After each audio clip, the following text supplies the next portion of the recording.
السلام عليكم ورحمة الله تعالى وبركاته. كسودو كنال كيسا سوفت وير ويدي سو قدبيا عشر خصية كمبيوتر ساينسكا. أمي يا حبا أهوى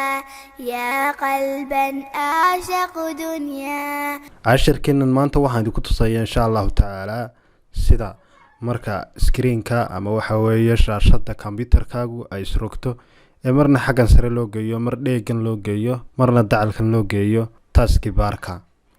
insha Allah taala taskbarkan ayaynu rari doonaa mar xagga sare ayaynu geyn doonaa insha Allah marna geeskan insha Allah waxaan isku qaban doonaa control alt iyo afarta fallaarood ee waxa weeye uu keyboardkaaga u leeyahay toose hadaynu qabanno xagga sare ayaa loo rari doonaa sida ujeedo iminka taskbarka waxa loo raray xaggan marka macal mouseka isticmaalka mousekaaga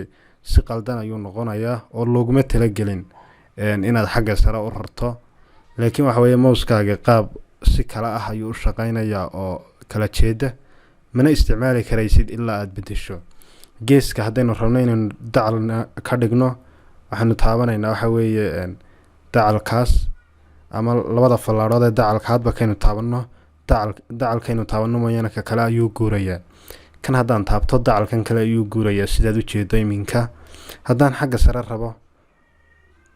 haddaan xagga hoose rabo fallaadha sare u jeeda afarta jiho ayaan taabanayaa insha Allah anigoo maxay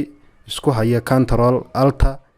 iyo markaasi afartan fallaarood hadba taad u baahantahay in loo raro ta sare haddaad u baahantahay ta hoose ayaa taabanaysaa adigoo haya control iyo altadii isku haya ayaad afarta jihana marba ka doonto taabanaysaa qaabkaasi ayaa loo raraa waxa laga yaabaa in dad fara badan waxa weeye intay gacantu kaga dhacdo oo isku qabtaan kadibna hadhow garan waayaan meel ay ka noqdaan ama waxa weeye qaab loo hagaajiyo dabadna lacag lagaga qaado inta yar ee waxa weeye uu qof kasta fahmi karo marka insha Allah taala casharkeenu intaasi ayuu ku kooban yahay والسلام عليكم ورحمة الله تعالى وبركاته.